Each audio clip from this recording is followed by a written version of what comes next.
Estamos começando mais um Desembucha Podcast. Aqui comigo, esse cara que... Enfim, eu já falei, ó, o pessoal me chama de espiga de milho, espigão. Me chamam de boneco de Olinda, mas você pode me chamar de Lohanzito, certo? Aqui no canal do Desembucha, mais um dia trazendo aqui pessoas interessantes que têm histórias legais e também histórias bestas, porque o mundo é movido pelas coisas sérias e coisas bestas, por isso que eu estou aqui na frente do Desembucha, senão nem ia estar. E eu estou chamando ele que está aqui de frente comigo, cara que eu sou fã, cientista político, foi meu colega de turmas lá na Universidade Federal de Sergipe, um cara que eu admiro muito pelo profissionalismo nas mídias e também pelas suas posições também frente à política. Estou falando de Carlito Neto, meu amigo! Aê, meu amigo, tudo bom? Como é que você tá? Tô bem, bicho. Rapaz, a primeira vez que eu vi você, assim, eu tô vendo que a gente tá importante, porque o bicho veio, olha. De blazer, rapaz. rapaz. O cientista político, eu tô aqui como cientista político Como hoje, cientista né? político, então não né? posso ficar paisano, tenho de estar vestido a caráter. Muito bem. Carlito, que é sergibaiano? É sergibaiano? Sou sergibaiano, sou natural de Itabuna, lá no sul da Bahia, cidade Cacau. do Jorge Amado e da Vingadora também, né? Rapaz. Falar desses dois elementos culturais da minha terra. Peraí, Vingadora, essa da metralhadora? Da metralhadora. Ai, tá vendo duas coisas. A banda de lá, ela não é de lá, mas a banda Vingadora é de lá. Né? E eu vim pra cá, pra Sergipe, em 2009, minha família é toda daqui, meu pai é de Itabaianinha, por isso que eu sou grande, assim, inclusive.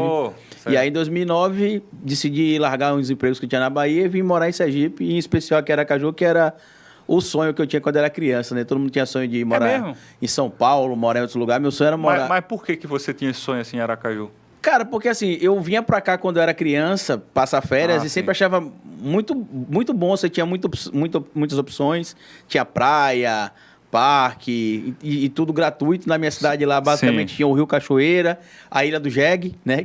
Ilha do Jegue? É a Ilha do Jegue. Como é que é isso aí? Então, tem até um vídeo daquele Ivan Mesquita, né? Que é o cara que faz vídeo sobre história. Ele conta a história de Itabuna e fala sobre uma enchente que teve, ficou numa região que tinha um pé de jequitibá, ficou ilhado lá o jequitibá morto, e a água subiu e desceu e ficou só a ilhotazinha junto com o jegue. E a gente chama popularmente a ilha que tem lá no Rio Cachoeira de Ilha do Jegue. Massa. Mas, inclusive, nem tem mais ilha, eu acredito. Nem o jegue. Nem o jegue também não tem, não mais. Com certeza, o jegue. E aí, assim, Itabuna era uma cidade muito violenta pro jovem, né? Eu vim morar aqui, eu tinha 23 anos. 23, isso, 2016, 2006, 2009, tinha 23 anos. E Itabuna é uma cidade muito violenta para o jovem, tanto que alguns... É sério? Alguns anuários que você via sobre segurança, violência no Brasil, Itabuna apareceu algumas vezes entre 2012, eu acho, ou foi 2006 e 2012, em primeiro lugar mais de uma vez. Inclusive, alguns municípios da Bahia ainda estão ali entre os 3 mais violentos para o jovem, que eles calculam ali entre 14 e 24 anos. Então, a cidade muito violenta. Eu tinha um bom salário como gerente comercial, mas você não via... Você trabalhava como gerente comercial de quê? Gerente comercial de uma farmácia, você acredita nisso? Eita, bicho, é mesmo. Gerente comercial de uma farmácia. E aí, quando você decidiu vir para Aracaju... Eu decidi vir para cá para trabalhar também na farmácia, só que a loucura foi o quê? Que minha família achou muito instantânea essa decisão, porque eu vim passar férias em novembro de 2009 aqui. Nesse período, meu avô acabou fazendo a cirurgia do coração, que é o que eu tenho o nome igual ao dele, acabou falecendo, e me deu um estalo na cabeça, que eu sempre quis vir morar aqui, mas nunca vim por causa disso, de que tem de ter um emprego igual, tem de ter uma condição social igual, tem de ter um ciclo social igual, tem de ter uma moradia igual. Eu falei, não, eu vou, porque eu perdi um longo período de poder estar do lado do meu avô, justamente por isso. Não, eu só vou se for para trabalhar na capital, não queria vir para o interior, só vou se for para um emprego que ganha a mesma coisa, não quero ganhar menos. E aí, quando aconteceu o falecimento do meu avô, em 2009, falei, rapaz, eu só vou voltar em Itabuna, bater e voltar. E foi exatamente isso que eu fiz. Eu voltei, comuniquei meu ex-patrão que eu não ia trabalhar mais. Você disse aí, ó, tô indo embora, tchau. Eu já voltei e falei, cara, tem notícia ruim pra te dar. Ele falou, um dia que você vai pedir demissão. Eu falei, vou pedir demissão. Ele ainda me fez proposta para aumentar salário. Na época eu ganhava um salário relativamente alto para a realidade do brasileiro. Sim. E ele dobrou o salário. Eu falei, rapaz, o meu problema não é financeiro. Você fez que nem Dilma, você dobrou a meta. Eu dobrei a meta. E quando a meta foi dobrada, eu dobrei de novo. E aí eu falei, cara, o problema não é o salário. Eu não quero mais morar aqui, eu quero ir para Aracaju. Sim. E aí é uma loucura. Eu ganhava na época um salário de R$ 4.500, Sim. jovem, 21 anos de idade, 22, Imagina. 22, 23 anos de 22 idade. anos, eu não tinha um salário desse. Eu tinha Aí, tá vendo? R$ 4.500 em 2009, na época que Eita. R$ 4.500 era Era uns dinheiro. 8 mil hoje. Né? Dava pra comprar os 3 gols nessa época, né? Que o gol hoje tá 100 mil hoje, mas enfim. E aí eu vim pra cá pra ganhar R$ 600. E todo mundo que me perguntava, eu falava, não, eu vou ser gerente de uma loja lá também. Porque eu sabia que se eu falasse pros amigos Sim. ou pra alguns familiares que eu vinha pra cá ganhando 5, 6 vezes menos, Meu 7 irmão. vezes menos, eles iam falar, tá maluco? Só que o que eu fiz? Eu fiz um cálculo. Eu falei, ó, eu vou pegar aqui o fundo, o pezinho de meia que eu tenho um fundo de garantia, tenho seguro-desemprego. Aí na matemática que eu fiz, dava pra eu viver aqui em Aracaju, no aluguel que eu ia pagar, com a feira pra mim e pra minha antiga companheira, que eu vim pra cá, eu era casado. E falei, dá pra eu ficar pelo menos um ano lá, mesmo que eu não consiga emprego. Sim. Só que eu não vim e fiquei esperando emprego, né? Eu vim e comecei a procurar, já vi com o emprego certo pra ganhar R$ 600, só que aí com 2 meses o emprego era uma furada. O cara era super gente boa, inclusive, que me empregou. Só que Peraí, o emprego era bom, o cara era gente boa, mas o emprego era o cara era bom, mas o emprego era furada, porque... Não sei se você lembra. Claro que você lembra que você é professor de geografia, mas a zona de expansão em 2010, por exemplo, você lembra Sim. como era? Tinha nada ali. Era. E a ideia era sempre, não, isso aqui vai bombar no futuro. Vai bombar no futuro. É. Só que ele ia aguentar esperar 10 anos, como agora, que tá bombando agora. Né? Tá bombando agora. E aí eu via que não tinha movimento na farmácia. Eu falava, caramba, eu vou Ah, era uma farmácia nessa região. na zona de expansão. Ele foi um cara visionário, não tinha Certo, farmácia lá, ele certo. abriu. Só que o problema é que não tinha farmácia e também não tinha cliente. Né? Você passava às vezes um ou outro, na época tinha um ex-deputado aí que o filho, inclusive, leva o nome de um instituto aí que passava lá e comprava sempre. Era a venda do mês da farmácia. Ele chegava lá, comprava R$ 800, R$ 1.000. Neusaldina, não. Não, ele comprava os remédios para diabetes. Oh, tá. Comprava remédio para diabetes, É hipertensão. porque R$ 800 de Neusaldina é muito Neusaldina. A esposa dele tem um nome, ele tem uma construtora que é o nome da esposa dele e tem um instituto que é o nome do filho dele. Acho que já dei dica demais, né? Quem é aí. E aí ele ia lá e passava e fazia as compras lá. E aí quando ele fazia a compra, era tipo, salvava o mês. Só que eu percebi que não tinha movimento para pagar o meu salário, o do outro rapaz que trabalhava lá e o aluguel, a água, a luz, as despesas, porque eu fui gerente comercial e eu tinha noção. Então você sabia como movimentava. Sabia. E aí eu chamei o dono e falei, cara, vamos fazer o seguinte, eu vou sair daqui, porque não dá pra você manter os dois. Isso era em janeiro de 2010. Aí eu falei, eu tenho seguro-desemprego até maio, eu vou ficar recebendo seguro-desemprego enquanto aqui estabiliza, aí em maio eu volto. Aí ele, não, você vai ficar, porque é assim, assado. Falei, cara, não tem condição de manter os dois funcionários, a despesa. Não, mas se eu tô botando você aqui, dá. E aí começou a ter alguns problemas financeiros, digamos assim, né? Atrasar uma coisa, atrasar outra. Eu comuniquei que não dava mais para ir. Ele tentou, vá, porque eu era um cara carismático, atendia bem. As vendas, inclusive... Até hoje você é carismático, né? Obrigado, meu amigo.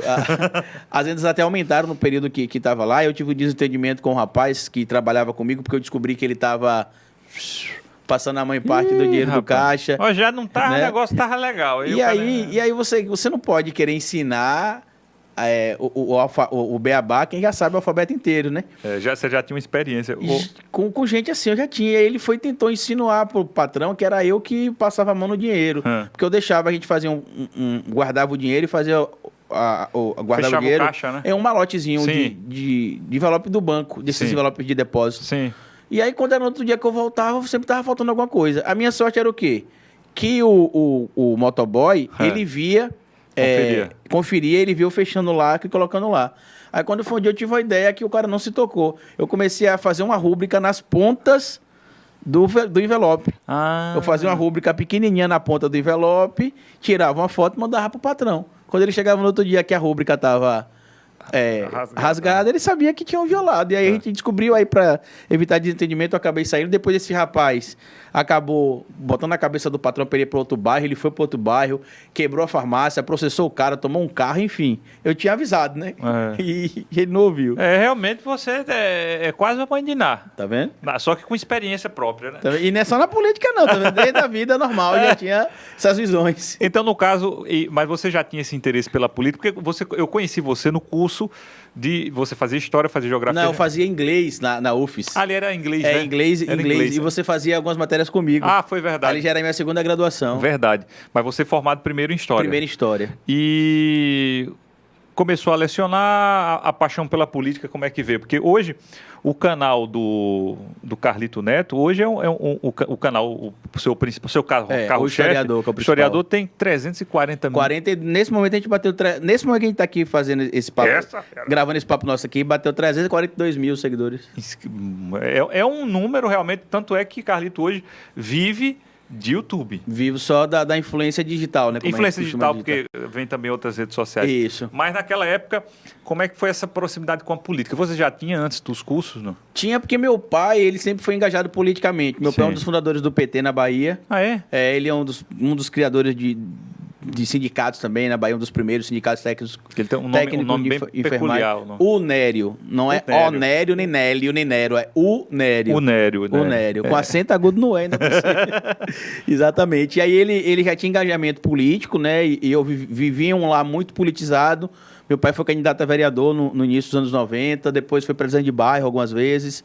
É até importante a gente falar isso aqui, porque muita gente que me vê na internet acha que eu sou o militante da internet. Sim. Né, que aproveitei a conexão das redes sociais, tinha uma câmera em casa e fui gravar. E na verdade, não. Eu fui o militante que saiu da rua, foi para a universidade e aproveitou a conexão com a internet para transmitir, né, essas informações. Eu já fui liderança, por exemplo, da juventude do PMN, já fui liderança da juventude do PT, mas liderança sem filiação. Tanto que até eu descobri uns 8, 9 meses atrás que eu era filiado a um partido político, sem ser. Como assim? Foi mesmo?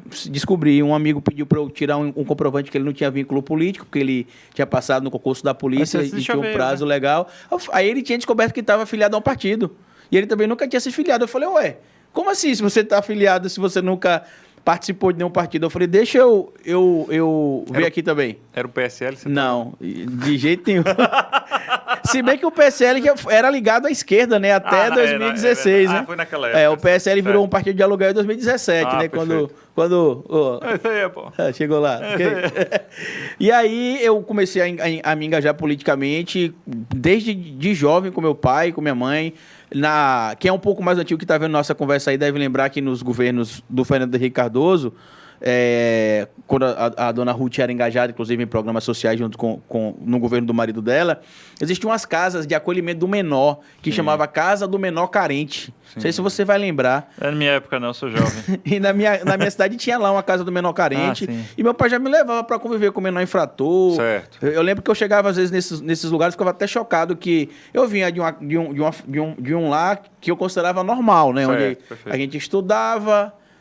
Meu pai não era rico, mas a gente estudava em escola pública, mas a gente ia para a escola todo dia, tinha o que comer em casa, nem sempre era o que a gente queria, mas tinha o que comer. E eu cheguei lá, eu lembro que uma vez eu fiquei chocado que eu vi uma criança de 10, 11 anos fumando. E eu chamei meu pai e falei, rapaz, o menino tá fumando ali. Aí o meu pai chamou o menino até conversou comigo, você não pode não fumar, viu, não sei o quê. Respeita o filho do tio aí. O menino falou? Falou pra mim que ele tava fumando, que era errado e que eu não devia fumar. Pelo menos falou, né? Faço o que eu digo, mas não faço o que eu faço. E eu jogava bola com ele, jogava dama, xadrez. E assim, eu sempre convivi nesse ambiente de inclusão social, de olhar o diferente como igual e de entender as mazelas do próximo desde cedo. Então, realmente é um diferencial. E eu acho que tem muito a ver com essa questão da esquerda, né? A questão de inclusão. Não que a direita não tenha também. Mas, assim, que tem mais esse vínculo mais... Um engajamento social maior, né? Exatamente. E aí a gente começou... Eu comecei a ter um pouco de noção de política mesmo em 2000. Assim, eu comecei a participar consciente. Até então era por osmose. Você disse, olha... Passou 2000, o mundo não se acabou agora. Não vê o bug do milênio. Agora eu vou, né? Não vê o bug do milênio. O cara lá que faz as previsões, qual é o nome dele? Enfim. Tinha um cara lá que fazia tinha um cara lá ele que daqui a pouco a gente lembra o nome dele. E aí, Nostradamus, né? Nostradamus, acho que é ele. E aí ele previu que o mundo ia acabar em 2000 e errou lá, não deu certo, não teve o bug do milênio. Mas assim, até 2000... eu absorvia a política por osmose. Meu pai era engajado, sempre apoiando o PT, apoiando o Lula, a família toda sempre de direita, e meu pai, o sozinho de esquerda, toda de direita, só meu pai de esquerda. Tanto que hoje 90% da minha família é de direita, e eu diria que hoje 70% é de extrema direita.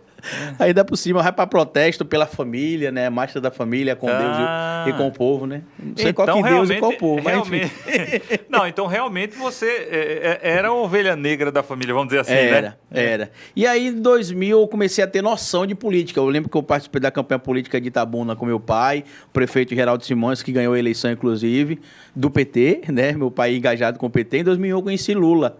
Lula passou o carnaval em Itabuna, camisa floral, parecendo que tava no Havaí, camisa floral, tomando uma quente. Quase não gosta? Tomando uma quentezinha. Eu lembro que o sonho do meu pai era conhecer Lula, né? Porque meu pai sempre se engajou com o PT, e aí acabou indo conhecer Lula lá na casa do ex-prefeito de Itabuna, e eu passei lá, conheci que eu falo assim, ele não veio na minha mão, oi criança, tudo bom? Prazer. Você tinha que idade naquela época? Lohan, eu tinha, acho que foi 2001, eu tinha 15 anos. Tinha 15 anos de idade. Aí ele falou com meu pai, aí passou a mão na minha cabeça, falou comigo, ô, tudo bom, sei o quê, companheiro, sei o quê. Falou lá comigo, com meu pai. E aí, a partir dali, eu comecei a me engajar mais. Aí, em 2002, foi meu primeiro voto, inclusive foi no Lula, meu primeiro voto. Eu lembro de... então foi determinante também, né? Entrou na hora certa, que foi no ano que ele Mas entrou. eu já votaria nele de todo jeito, porque... Não, mas eu tô dizendo que no ano que você votou, ele Sim, entrou, votou, né? isso.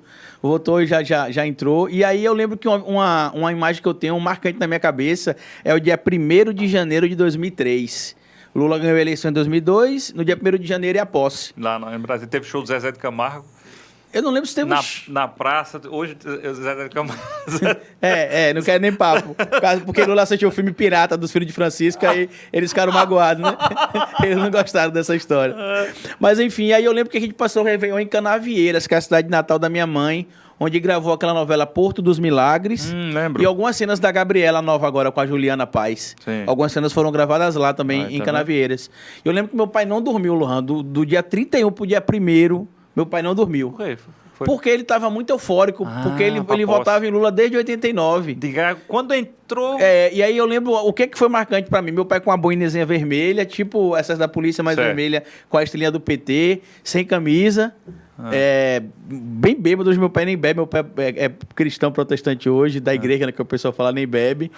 Mas assim, ele chorava quando o Lula recebeu a faixa. Chorava de um jeito que... Era militante de verdade. Demais, eu nunca vi meu pai chorar até hoje, nem no enterro do meu avô, em 2009, como eu vi ele chorando quando o Lula foi empossado. Então, a posse, a primeira posse de Lula e a prisão de Lula. Vamos fazer um contraponto. Um paralelo, né? Como é que foi isso aí também? Pra você e pra ele, né? Que eu tô vendo que tem uma relação muito próxima. Pro meu pai, ele ficou bem triste. Pouca gente sabe que eu chorei, inclusive, no dia que ele foi preso. Não pela questão de eu achar que ele era inocente ou que ele era culpado. Certo. Mas pra gente ver todo aquele clima que o Brasil tava vivendo depois de 2016. Foi golpe, não foi golpe. A ponte pro futuro, que nunca chega, essa ponte do futuro do Temer. Aí teve aquelas reformas, a reforma trabalhista em 2017, que não gerou emprego, ao contrário, só piorou a situação para o trabalhador. Quem entende o mínimo disso sabe, e para quem vai ver, vai dizer quem está falando isso, porque ele é militante de esquerda. Eu também sou empresário, eu pago, inclusive, salário para funcionário, pago imposto, mas eu tive do outro lado. A gente tem de ter essa noção de que quando a gente... Não é porque eu tive do lado A que quando eu passo para o lado B, o lado A não vai prestar. E aí eu fiquei muito triste, né? Eu chorei não pela questão de achar que o Lula era inocente ou não, mas falar, caramba, e agora? Quem vai ser a outra liderança de esquerda que vai surgir? Certo. Naquele momento a gente não tinha. A Dilma estava meio lá e meio cá, não se sabia se ela poderia ser candidata de novo. Tentou botar o negócio de estocar o vento até hoje, né? Mas você viu que saiu a reportagem hoje que uma empresa lá no Rio Grande do Norte vai estocar a energia eólica? Não, eu já tinha visto depois uma história, tiraram onda da bichinha com aquela história, mas na verdade, aquilo ali é as coisas que a gente pensa em casa. Eu já pensei também, mas eu nunca fui na onda para dizer, né? Mas tem gente que pensou e colocou em prática. Tá funcionando aí, tem gente estocando energia eólica. E a prisão do Lula, assim, eu acho que a prisão do Lula foi determinante para eu querer fazer direito. Eu não fiz direito logo ali, né? Mas foi determinante. Porque você chegou a fazer. Eu fiz direito. Inclusive, antes de vir para cá, eu passei na universidade, porque eu tive um problema com a universidade. Estou 1 ano sem estudar, porque naquele período ali do começo da pandemia que vai ter aula à distância, presencial.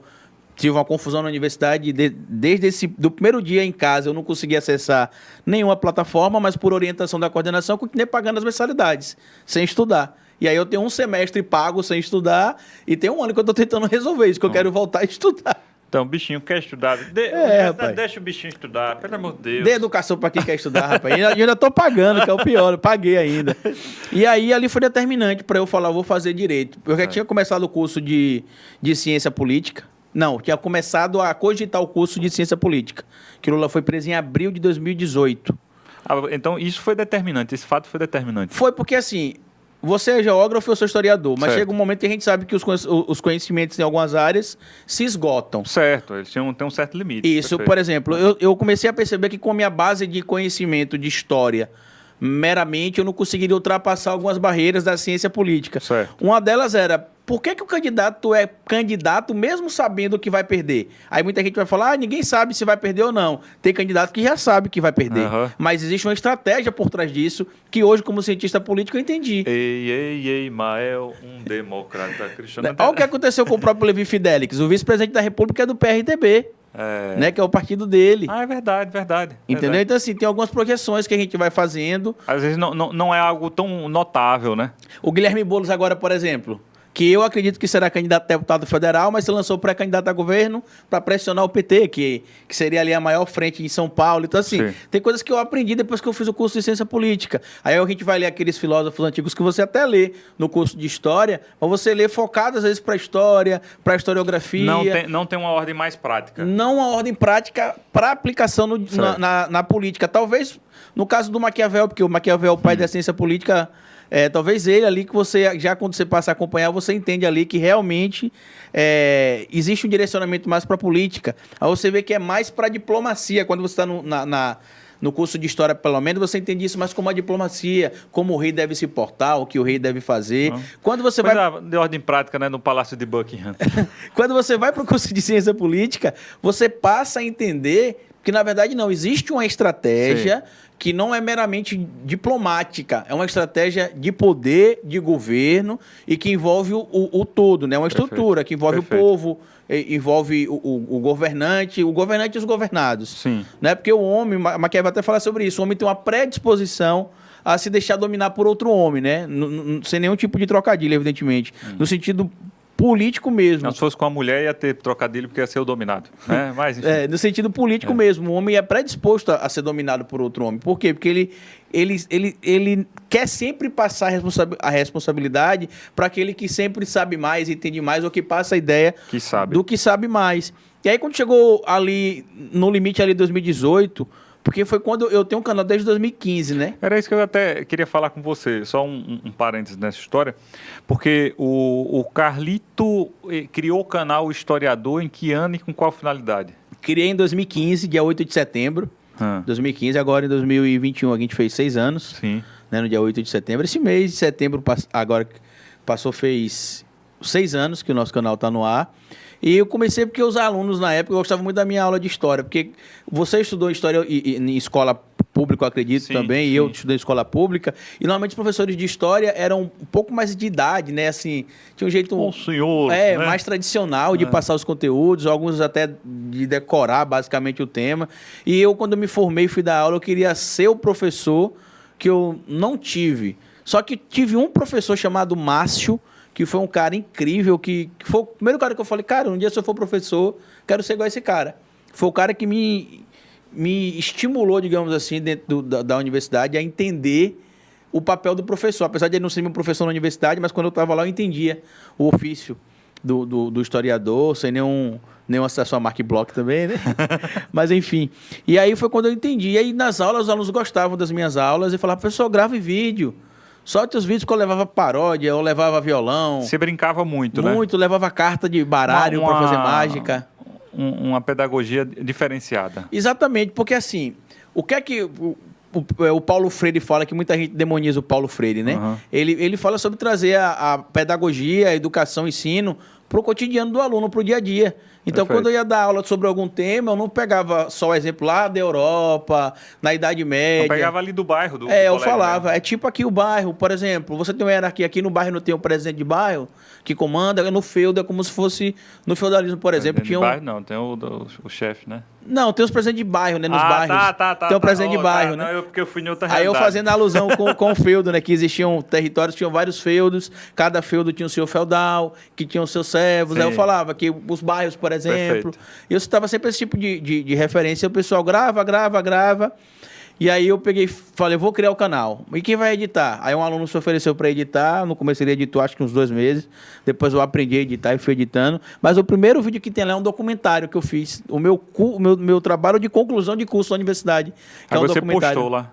Postei lá, é meu primeiro vídeo do canal. Porque eu fiquei com vergonha de postar os outros vídeos que os alunos falavam. Eu falei, não, vou soltar ainda não. Aí aí eu soltei o documentário. Aí rapidinho bateu 1.000 visualizações. Eu falei, estourei. Eu sou o novo Whindersson Nunes aqui agora. E aí eu comecei a gravar vídeos falando sobre coisas da história dentro do carro, ia pra escola, pouco tempo que eu tinha. Às vezes tentando Você utilizar... gravava no carro? Às vezes gravava no carro, às vezes gravava no... Mas como assim? Segurando? Não, ou botava lá no suporte do carro e ia gravando no carro. Aí ia falando sobre algumas coisas, aí os alunos, professor, fala sobre tal teoria de conspiração que surgiu. Aí eu falava que teoria de conspiração não era algo novo. Sim. Aí citava o exemplo de Júlio César, que foi assassinado pelo Senado, pelos políticos romanos, e que inclusive teve a participação de Brutus, que era seu enteado. E depois da morte de Jesus, é uma das mais importantes conspirações armadas contra alguém, né? Que Jesus foi morto. Também uma conspiração tramada por Judas e pelo Estado romano. E aconteceu a mesma coisa com Júlio César, né? Que inclusive duvidava que matariam ele, porque ele era tão popular, era uma estrela, que ele disse que não acreditava que alguém seria capaz de matar ele e o povo romano não fazer nada. Mas mataram ele, Aconteceu. né? Segundo a história, 120 facadas. Quem contou, Misericórdia. eu não sei, né? Mas dizem que foram 120 facadas. E aí eu tentava fazer essas ligações. E aí eu gravava vídeo, às vezes toda semana, que na época o YouTube também era diferente. Sim. Não era no mesmo volume que é Não, hoje, né? porque hoje o YouTube funciona mais ou menos como se fosse uma emissora de TV. Sim. Eles tentam se desvincular da TV tradicional, mas o esquema é o mesmo. Se você, por exemplo, não tem programa na emissora, você não tem audiência. No YouTube é assim, se você não posta o vídeo, você não tem recomendação do YouTube, você não tem audiência também. E aí, depois que eu criei esse canal, surgiu outro projeto chamado Canal Sabido, que era eu e outros professores aqui de Aracaju. A gente criou um canal que a gente divulgava aulas também, com uma pegada mais Na verdade, descontraída. com outras áreas, então. Eram todas as matérias. Todas as matérias. Todas as matérias Perfeito. da escola, só que a gente fazia tudo numa pegada bem descontraída, sem boa, quadro, boa. tudo digital. Boa. E aí a gente chegou a bater 24 mil seguidores. Inclusive esse canal que é o Milonga Podcast hoje é o Sim. que era o Canal Sabido. Sim. Que ele ficou 2 anos Você parado. falou, foi. Aí os colegas não quiseram continuar, eu conversei com eles, eles aceitaram que eu removesse os vídeos e enviasse para eles. E aí em julho de 2018 eu viajei para Bahia para passar férias com minha mãe.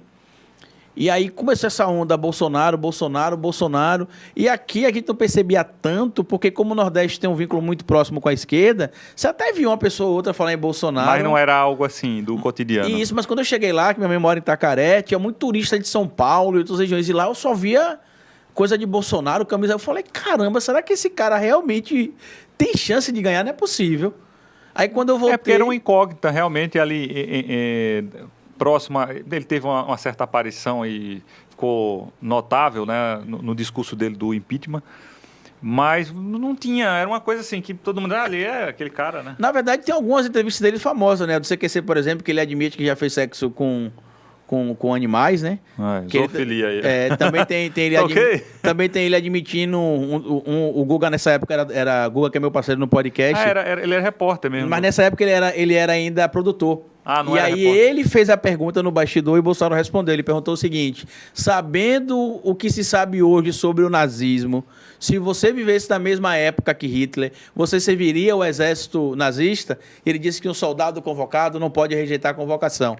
Ou seja, sabendo o que foi o nazismo, ele não disse que não iria.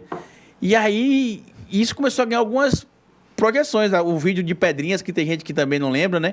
Que é o presídio que tem, acho que no Maranhão, que teve um motim, decepara a cabeça de um monte de gente. E aí ele falou, você não quer ir pra lá, não mata e não rouba, pô. A melhor coisa que tem no Maranhão é o presídio de Pedrinhas. Eita. E aí, assim, vários vídeos foram viralizando, né? E ele virou uma figura pop.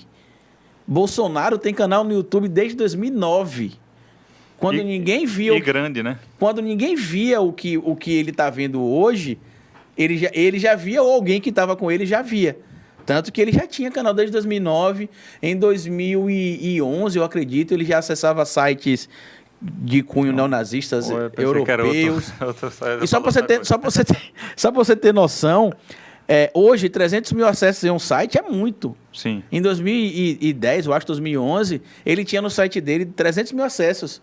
Agora, de sites europeus ligados ao neonazismo, porque se identificavam com ele. Inclusive, até encontraram recentemente... Tem vários grupos, né? Aqui no Brasil menos, mas nesses lugares na Europa... Na Europa é mais comum, né? Setentrional, né? Porque assim, aqui a gente é formado por uma população mestiça. Sim. Né? O Brasil é um dos poucos países que você tem o tal do nazi pardo. Como assim? Que é o cara que é pardo, mas ele acha que porque ele é um pouquinho mais claro que os primos dele, ele é ariano. Né? Aí, inclusive, aqui em Aracaju eu tô com uma denúncia que eu já apresentei ao Ministério Público. Tem mesmo? De um rapaz, inclusive, que tem a tatuagem da Cruz de Ferro. Grava vídeos aí ameaçando LGBTs e ele é pardo, mas ele acha que ele é ariano. Mas enfim, aí eu voltei dessa viagem lá. Eu fui pra... Olha que ironia, Luan. Eu fui pra viagem em Itacaré, achando que o Bolsonaro ia ser só o maluquinho que ia concorrer à eleição, como Emael, Levi Fidelix, Enéas, né? Que a gente chegava o Enéas como só o maluquinho na época, apesar da inteligência do Enéas. E aí eu voltei falando, rapaz, esse cara pode pelo menos ir pro segundo turno. E aí eu falei, eu vou postar vídeo até o final do ano, todo dia agora, porque as informações que eu passo aqui nesse canal, porque eu já fazia vídeo sobre Bolsonaro desde 2016. É até uma pergunta que eu vou fazer sobre essa questão do seu papel dentro dessa campanha, né? Porque tem alguma coisa sobre isso também. Mas aqui, antes de mais nada, vamos falar dos nossos parceiros, gente. É rapidinho, claro, para falar dessa galera aqui que acredita na gente. Olha, Estúdio 3, meu amigo Jefferson, meu sócio, meu amigo. A Ju Fest, outro rapaz, Watson. Espaço Salão de Festas, com essa estrutura maravilhosa aqui do nosso estúdio, Desembucha Podcast, que é o nosso microfone falante, esse microfone que ele fala, mas quem fala são as pessoas. E Água São Cristóvão, a amarelinha. Alô, Berg, aquele abraço. Renan Tavares, Autopeças e Acessórios Macedo. E também meu amigo Moacir, da Rede Lucre Mais Rede Corporativa de Farmácias. E também, claro, eu estou vestindo aqui Maruji. Use. Alô, Binho, alô, Jéssica Boto. Pelo que eu estou entendendo aqui, você também, juntamente com essa figura pop do Bolsonaro, você também cresceu nesse momento. Eu posso dizer que você é um produto, vice-produto dele. Você está entendendo o que eu estou querendo dizer? Na verdade, eu tenho alguns vídeos que já viralizaram. O Felipe Neto já me divulgou, por exemplo, em 2016. Eu gravei um vídeo. Conta essa história aí. Eu gravei um vídeo, pouca gente sabe disso. Eu tô lá no vídeo do Felipe Neto. Na época tava na moda falar que todo mundo odiava Felipe Neto. Por quê? Porque ele ficou fora da internet durante 2 anos, que ele se deu bem nas redes sociais. Ele foi o primeiro canal do YouTube a bater 1 milhão de inscritos, quando ninguém ganhava dinheiro nenhum no YouTube. Sim. Ele bateu 1 milhão de inscritos. Inclusive foi uma coisa até no mundo, assim. A Globo contratou ele na época por causa disso, né? Que tem gente que não lembra, mas ele trabalhou no Globo Esporte por um período. Foi mesmo. Ele trabalhou no Globo Esporte. Ele, acho que o Felipe Solari, se não me engano. Era ele e mais alguém. E ele também foi o primeiro canal coletivo a bater 2 milhões de seguidores, que ele também é criador do Parafernália. Sim. Antes de surgir Porta dos Fundos e tudo. E aí eu comecei a ver a galera reclamando de Felipe Neto. Eu falei, pô, esse povo tá reclamando do cara porque o cara é muito bom no que faz. Ele pode até ser mala pra alguns, ser chato pra outros, arrogante. O pessoal não gostar. Não importa, mas ele entende como é que funciona o jogo, porque, tipo assim, o cara tinha voltado pro YouTube em 2016 e, tipo, tava batendo 1 milhão todo mês. 1 milhão de seguidor por mês. 1 milhão. Aí eu fiz um vídeo que foi um dos poucos clickbaits que eu já fiz no meu canal e titularam Eu Odeio Felipe Neto. Explica pra galera o que é clickbait. Clickbait é quando você coloca um título falso no vídeo pra chamar a atenção do público, pro público clicar e quando ele abre não é aquilo que você tá falando. E o vídeo, inclusive, era esse. Eu odeio Felipe Neto, só que, na verdade, o vídeo era eu elogiando o Felipe Neto. E aí eu mostrei os números dele quando ele começou no YouTube, trouxe esses dados, ele fez um react do meu vídeo. E em um dia eu ganhei acho que 8 mil seguidores. Pra época era muita coisa. Sim. Eu fiz uma live nesse mesmo dia, eu peguei 21 mil pessoas simultâneas na live. Gente de vários países do mundo. Só que tinha um problema, a maioria era adolescente. Então, assim, pro tipo de assunto que eu fazia, que era história, política, que eu já falava de política desde novembro de 2015. E sobre bolsonarismo, Brasil Paralelo, desde 2016 e 2017.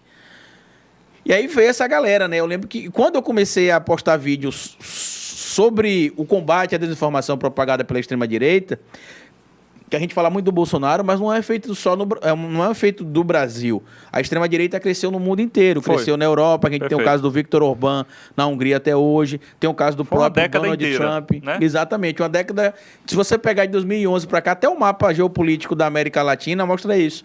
O mapa da América Latina sai de um mapa praticamente todo vermelho para um mapa agora de 2011 para cá começa a ficar azul. Sim. Começa a mudar ali a cor, né? Quando a gente fala azul, é porque a direita é representada pelo azul normalmente e a esquerda é representada pelo vermelho. E aí eu falei, cara, eu vou postar vídeo todo dia para trazer o máximo de informação sobre esse cara, porque não é possível que as pessoas não saibam quem é esse cara. E é um defeito que a gente, às vezes, Lohan, tem, especialmente quem é acadêmico, não vou dizer nem quem é de esquerda, meramente, mas quem é acadêmico. Porque eu tenho dois problemas por ser cientista político e me declarar de esquerda. Certo. As pessoas acham que porque eu sou declaradamente de esquerda, as minhas opiniões são parciais sobre tudo. E não, nesse momento, inclusive, eu estou sendo atacado pelos apoiadores do Ciro, que eu votei em 2018. Repare bem, esse cara aqui que é capitãozinho do mato. E hoje eu estou sendo atacado por eles porque... De 2018 para cá, o que mudou no Carlito Neto? Falando terceira pessoa, tá vendo? Certo. O que mudou é que eu passei a ter uma bagagem técnica maior. Então, hoje tem visões que eu tinha em 2018 que hoje eu não tenho mais, porque eu enxerguei de outra maneira. Então, hoje eu sento aqui, critico o Lula numa boa, critico a Dilma, critico o Boulos, critico o Ciro. O penteado dela também não estava legal naquela época. E amanhã, quem era o cabeleireiro dele era o Celso Camura, lembra dele? É, aquele que parecia com... Aquele que parecia com... Com quem? Pô, ele parecia com aquela atriz Daniele Suzuki, só com a cara inchada. Era mesmo, parecia com a Daniele Suzuki. Era isso mesmo. E aí, qual o problema que eu tenho? É esse, que as pessoas acham que... E tudo isso que eu falei, pra mim, me dá uma tranquilidade bastante... cotidiana para o que eu faço, porque eu posso criticar essas pessoas todas que eu falei, certo. E se a eleição for amanhã e eu achar que o plano deles é o melhor, eu vou votar neles com crítica e tudo, que acho que é o que falta na maturidade das pessoas hoje. Entender que a gente pode apoiar, sei lá, Bolsonaro, para quem apoia Bolsonaro, mas criticar ele. Sim. Como eu posso apoiar Lula, ou Dilma, ou Ciro, ou Boulos, e criticar, e isso não me faz o inimigo do Lula, da Dilma ou do Boulos, ao contrário, isso só me faz alguém crítico. Sim. E aí eu peguei e falei, vou começar a produzir conteúdo, e aí comecei a gravar conteúdo diariamente, falando, não é possível que as pessoas não conheçam, que é essa arrogância, só para concluir o que eu falei, das pessoas que têm nível superior no Brasil. E isso não se... sim, o que é uma arrogância que você acha que existe? Existe porque, assim... Você frequentou o ambiente acadêmico durante muito tempo, eu também. Sei. E tudo é muito assim, quando você vai, às vezes, por algumas palestras que você vê... meu Deus, ele está descobrindo isso agora. Como é que ele não sabia disso? E tem gente que, às vezes, não sabe realmente. Às vezes, coisas cotidianas, por exemplo. Quantos mitos a gente ouviu aí de que, se a maioria das pessoas no Brasil votar branco ou nulo, a eleição é cancelada. Mentira. Inclusive, na última eleição, a gente teve em vários municípios, a maioria dos votos dados para ninguém.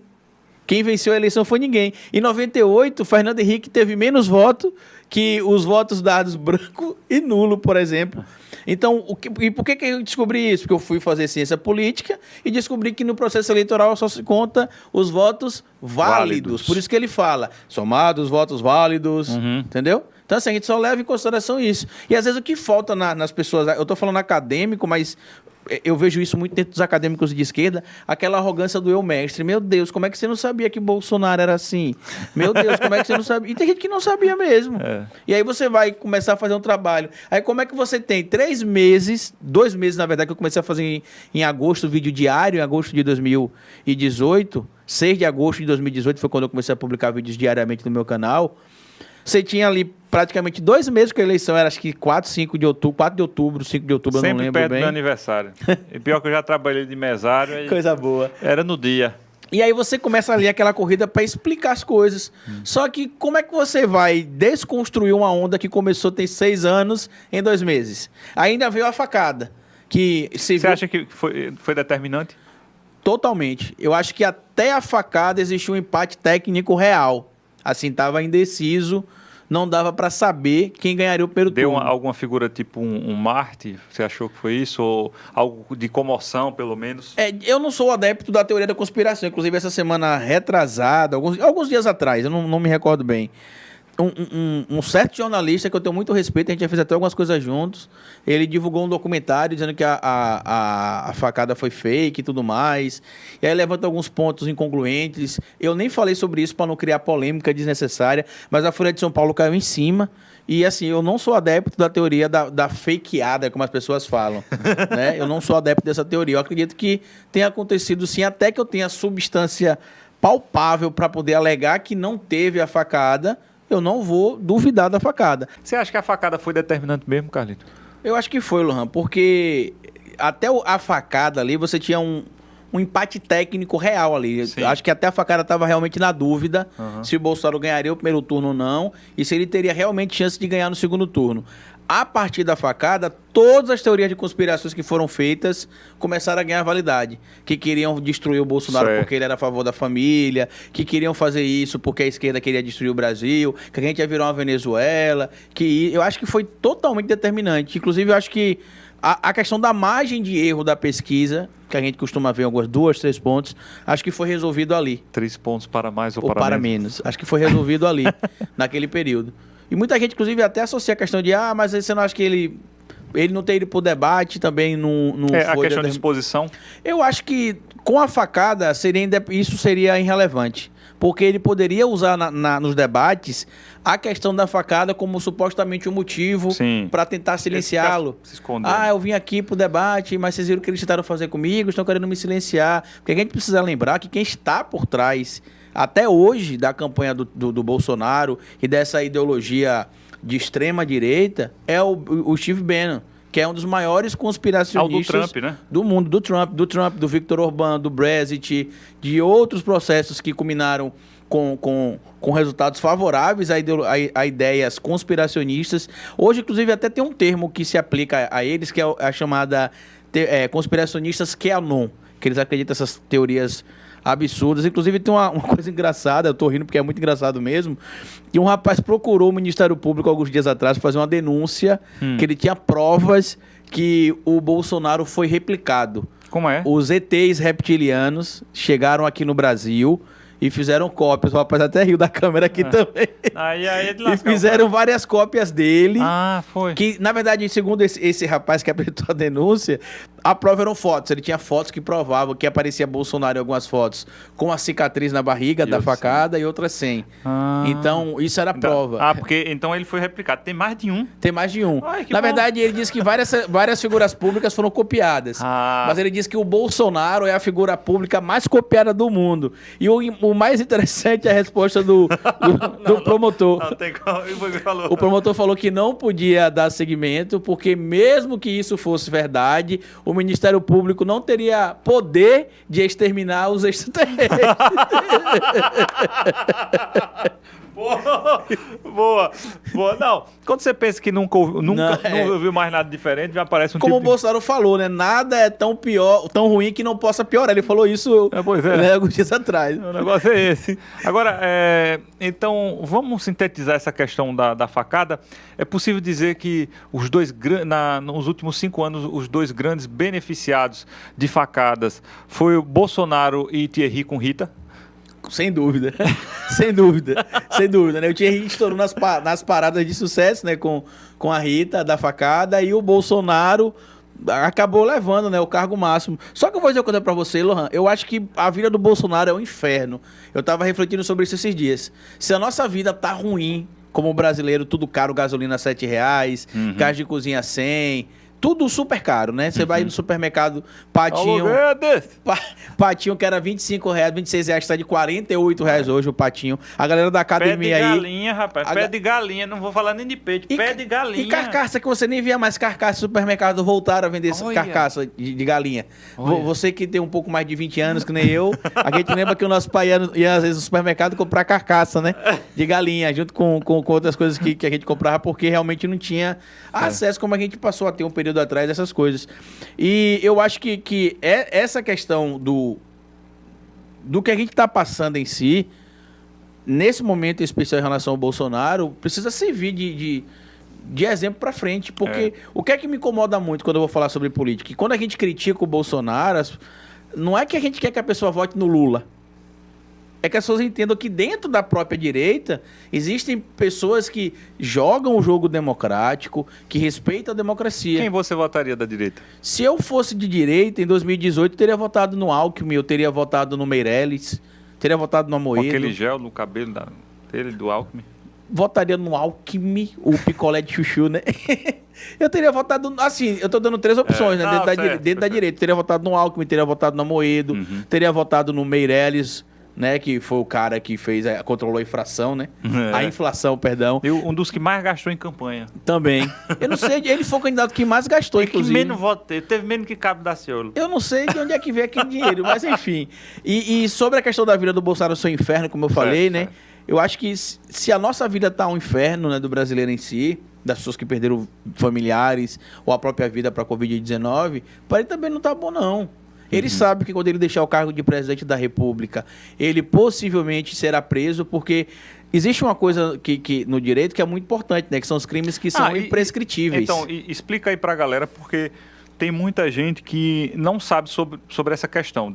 Ali você está meio que blindado, você responde Sim. quando você é presidente, né, tal. E não só presidente, também cargos do executivo. Mas é porque no caso do presidente é como se tivesse um bônus a mais. Até muita gente reclama comigo no meu canal, quando eu solto alguns vídeos falando sobre a possibilidade de prisão do Bolsonaro no futuro. E as pessoas, Carlito, ele não vai ser preso não, você não vê não esses negócios da rachadinha. Tem provas, ele não é preso. Mas por que ele não é preso agora? Porque o presidente da República, a partir do momento da diplomação, todos os crimes supostamente cometidos por ele, que são estranhos ao mandato, ou seja, são anteriores ao mandato, ficam lá guardados na gaveta. Quando ele assume a presidência da República, fica lá guardado também. E quando ele sai, ele Temer, passa a responder. Temer, não foi? Temer, por exemplo. Né? O Lula também, quando tinha algumas pessoas diziam que o Sérgio Moro tinha medo que o Lula ganhasse a eleição em 2018. Algumas pessoas que falam sobre essa questão da pressa do Moro e querer prender o Lula. Porque se o Lula fosse eleito em 2018, todos os processos que o Lula tinha contra ele só poderiam ser retomados depois de 2026, porque ele seria candidato em 2018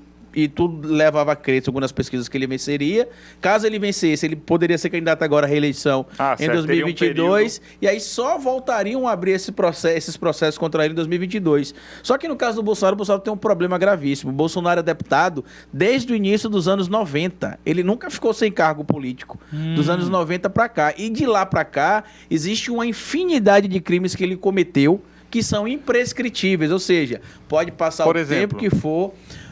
Eu não vou dizer para você agora de cabeça todos, porque eu precisaria estar com código, alguns só pra gente com código penal. Certo. Então, existiram algumas modificações no Código Penal em 2005, se eu não me engano, mas eu posso fazer para você uma lista e mandar para você depois de alguns crimes que foram cometidos por ele, porque eu sou só estudante de direito, eu não sou advogado ainda. Então, né, não sei tudo do direito ainda, mas existe uma quantidade enorme de crimes que foram cometidos por ele que são imprescritíveis. Por exemplo, um que eu lembro de cabeça agora, que é esse que ele instigou a população a atacar o STF. O artigo 5º e inciso 44 da Constituição fala que são crimes imprescritíveis, por exemplo, a união, tentar falar de uma forma bem direta, de grupos civis ou militares que tenham como objetivo mudar o Estado constitucional vigente, por exemplo. O próprio ministro Aires Brito falou sobre isso. E aí, se você pegar os crimes que ele cometeu, que são imprescritíveis,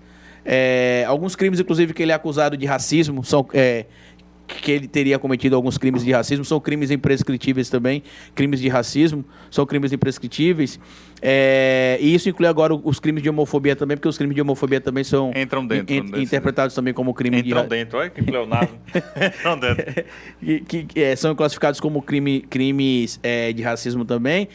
Dia 1º de janeiro, ele não é presidente da República mais, caso ele não ganhe, de 2023, ele vai ter de responder todos os processos imprescritíveis. Civilmente, como qualquer pessoa. E alguns criminalmente também. Por exemplo, a gente fala muito sobre essa questão de genocídio. Ele é ou não é genocida? A lei enquadra ele como genocida. Agora, quem julga isso? Sou eu? Não. Eu aprendi na Universidade de Direito que o advogado ele pode pedir tudo.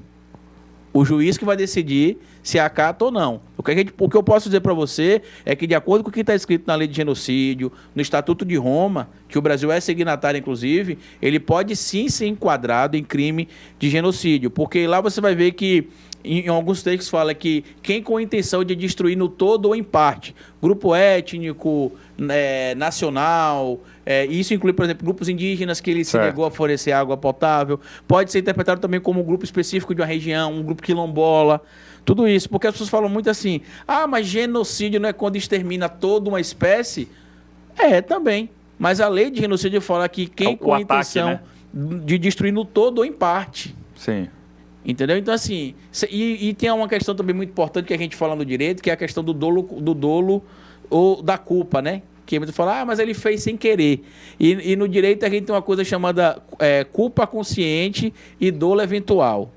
O que é o dolo eventual? O dolo eventual é quando o cara sabe que a morte é uma possibilidade e mesmo assim ele vai fazer. Continua. Porque ele sabe que a morte pode acontecer, mas ele não acredita que ela acontecerá. Ou seja, ele tem noção do que pode acontecer. Que existe a possibilidade. Isso é um dolo eventual, ele sabe. E a culpa consciente é aquele cara que é o que o Bolsonaro vai tentar fazer, eu acredito. Que é aquele cara que, em tese, comete o crime porque ele realmente acredita que aquela coisa vai salvar a pessoa. A questão da cloroquina, por exemplo. Ele fez na boa intenção. Olha, eu queria que...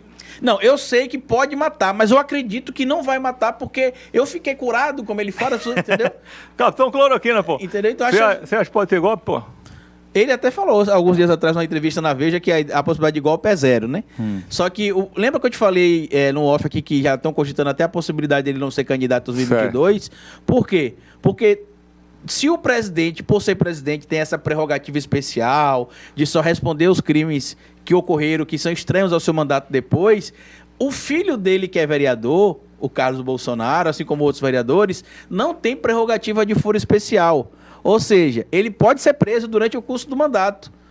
O Flávio Bolsonaro e o Eduardo Bolsonaro, por serem deputados, eles têm, e senador, né, o Eduardo é deputado e o Flávio é senador, ele tem prerrogativa de foro especial. Aí, as denúncias que são feitas contra ele requer um julgamento no STF. Aí isso, apesar de ser a última instância, mas isso dá um tempo porque o STF tem muita demanda para acompanhar. Não, só aquelas pilhas de... Hoje não, já está mais digitalizado, mas tem umas pilhas de processos. Então, mas às vezes eles ainda pedem para poder pegar, para poder pegar os processos, porque eles usam códigos, às vezes, para acompanhar Código Civil, Código Penal, Código Processual.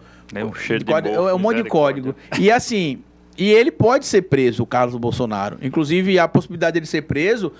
Na verdade, ele só não foi preso ainda, na minha humilde opinião, como cientista político e aluno de direito, por causa da questão de instabilidade política e social que poderia gerar.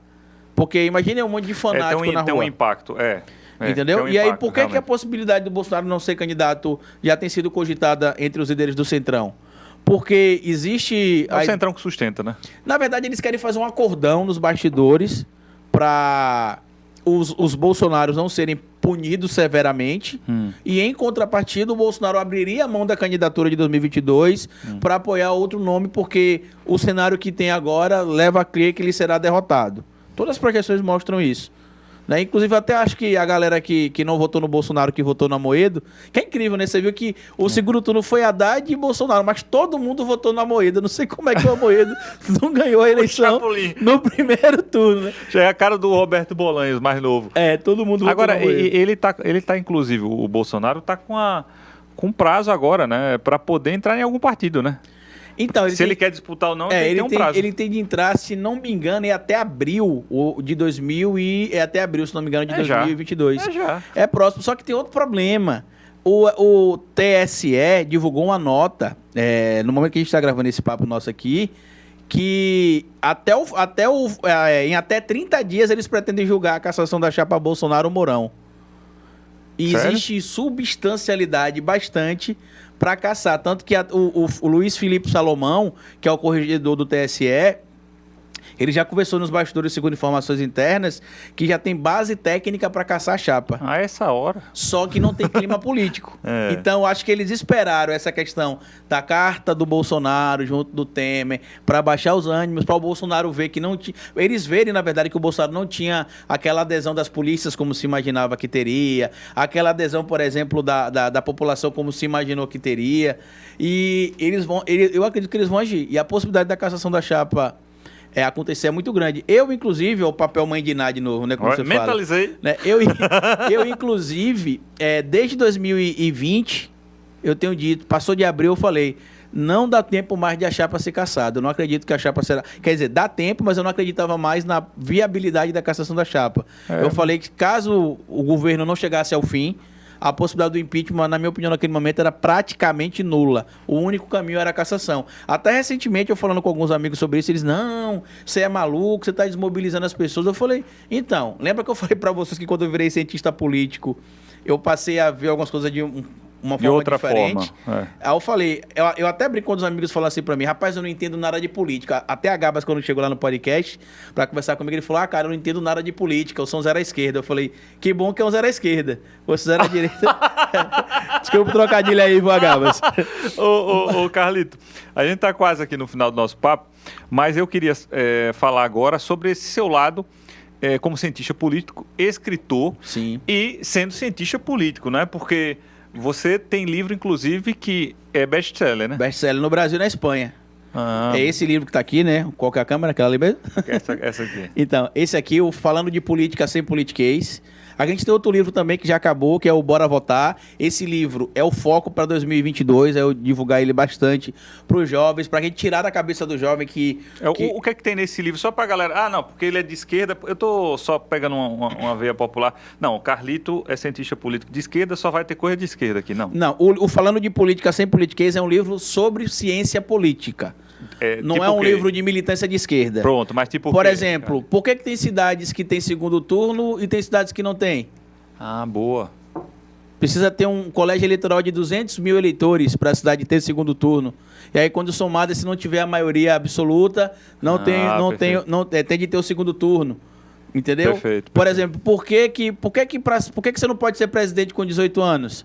E por que existe um limite de idade? Por exemplo, para ser presidente, você tem de ter uma idade, quer dizer, para ser vereador, você tem que ter uma idade, para ser deputado estadual, você tem que ter outra idade, para ser deputado federal, outra idade, para ser senador, outra idade. Tem gente que não sabe, mas para ser senador, você precisa ter pelo menos 35 anos.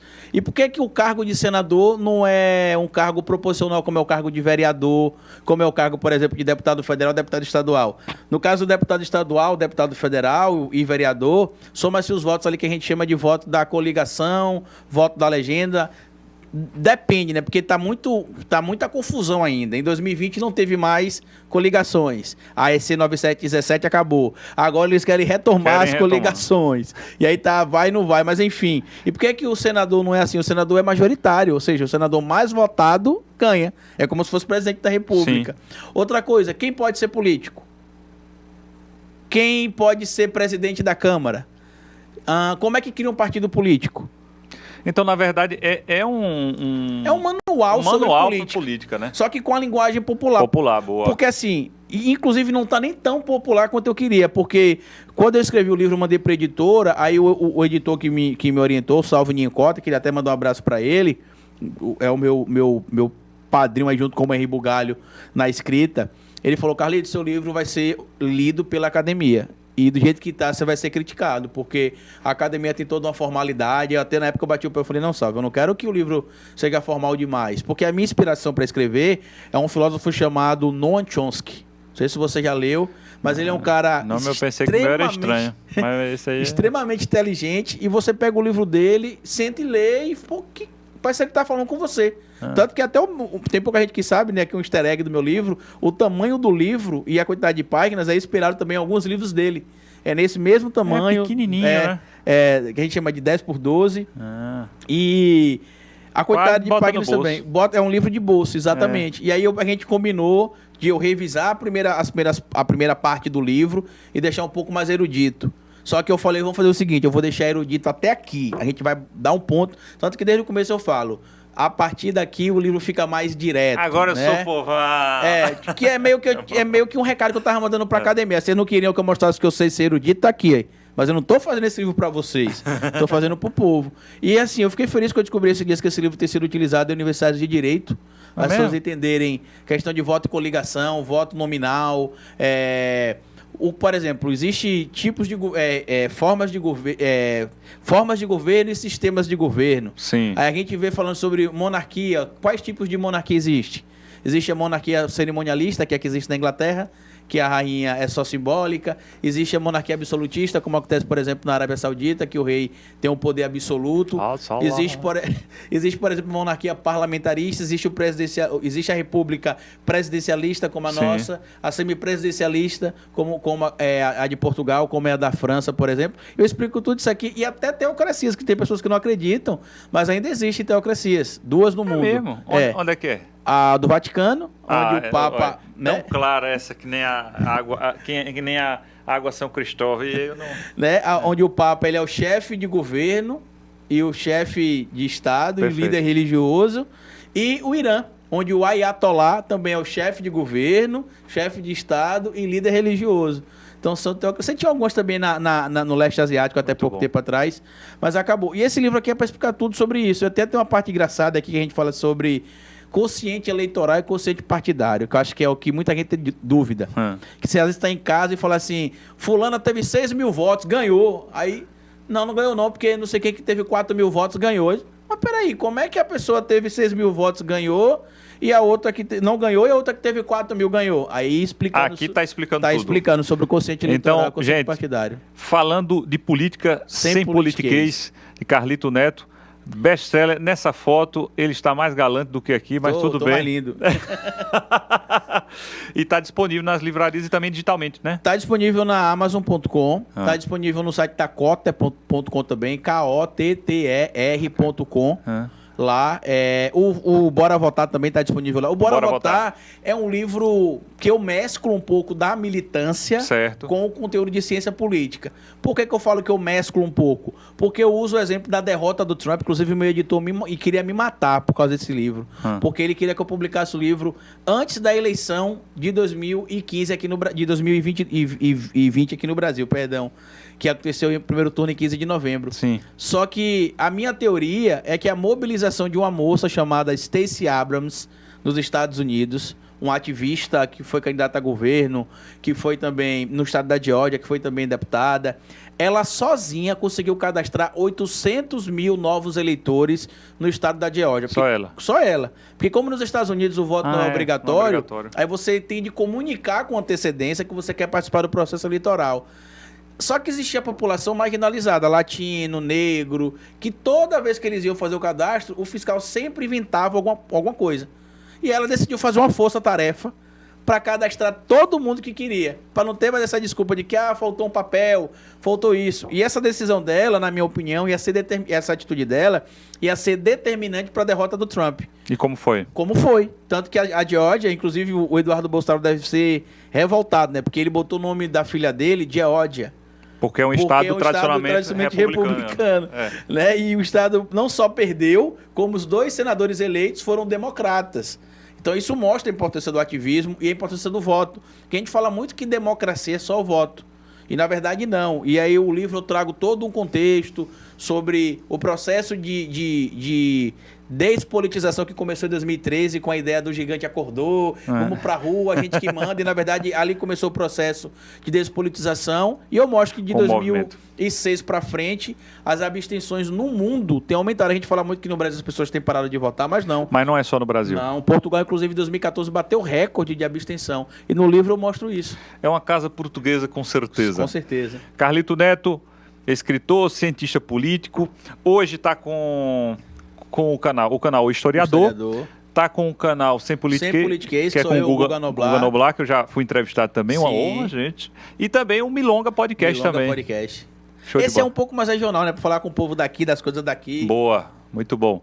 Muito bom, meu amigo. Eu quero agradecer você ter vindo aqui, certo? Esse livro... Esse é seu, que eu vou autografar para você, colocar uma dedicatória. Gente. Porque quando o Jô voltar a ter um talk show e eu for lá, e eu der o mesmo livro, você vai falar... Você acha que ele vai voltar mesmo? Quem sabe, né? Quem sabe. Hoje no programa do Jô... o Lula vai voltar? Não, vamos fazer o seguinte. Por que o Jô não pode voltar? Não. Hoje no programa do Jô, conversar com ele, cientista político, Carlito Neto. Uou! Sem plateia, mas estamos aqui batendo papo. Jô, vou presentear você com o meu livro aqui. Vou falando de política sem politiquês. Tá a cara do Bira. Igualzinho. Meu amigo, muito obrigado, tá? Obrigado você, sempre um prazer. Participei de 2 podcasts com o Carlito. E o cara com conteúdo desse, acho que foi muito legal pro Desembucha que tá junto também. Obrigado, viu? E meu vamos amigo. fazer uma força-tarefa também de vocês que acompanham aqui o Desembucha, também se inscrever lá no canal, no Milonga Podcast, no Historiador, no Sem Politiquês, e a galera também, lá dos canais do Carlito também, chegar aqui e dar na inscrição aqui com o Desembucha Podcast também, né, Carlito? Se inscrevam, vocês aí que seguem meu trabalho, que acompanham aqui o meu trabalho diário nas redes sociais aqui. Sigam o Desembucha, porque hoje a gente desembuchou e vai contar desembuchando aí. E tem outros papos aqui que são muito bons também. Que precisam... Eu vi a história do Luanzinho, o companheiro Luanzinho, eu vi que participou de assentamento do MST. Você vê, tem uma coisa inesperada. Companheiro Luanzinho, tô esperando você na luta. Verdade, vamos deixar para depois. Valeu, gente. Agradecendo aqui Autopeças e Acessórios Macedo, Rede Lucre Mais, Rede Corporativa de Farmácias, Estúdio 3, grande estrutura para o seu evento, fazer transmissões, excelente, meu amigo Jefferson. A Jufest também, grande canhão de mídia aí, do Instagram, multiplataforma, Espaço Salões de Festas, esse estúdio maravilhoso aqui, Desembucha Podcast, somos nós mesmos, e também, é claro que a amarelinha Água São Cristóvão, alô, Berg, um abração para você. Gente, muito obrigado. Agradecer também a Maruge, que me veste aqui sempre. O pessoal olha assim, esse rapaz bem vestido é Maruge, rapaz. E você se inscreve no canal aqui, se inscreve no canal Desembucha, ativa o sininho para ficar por dentro de todas as novidades. Também curte aqui e compartilha para a galera aí. Obrigado. Obrigado meu você, amigo! Meu amigo! Valeu, gente! Valeu!